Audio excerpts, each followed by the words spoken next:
Magandang hapon po. Ito po ang resulta ng 5 PM draw ngayong Thursday, July 13, 2023. Ito po ang resulta ng 2D Lotto 7, 23 in exact order.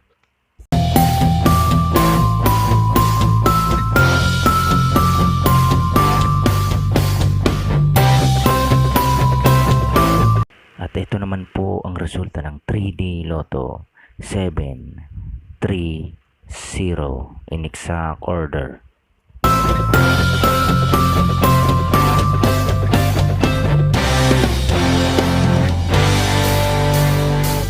Congratulations po sa lahat ng mga winners. Palike and subscribe na lang po ng video ito para palagi kang updated sa mga bagong lotto result.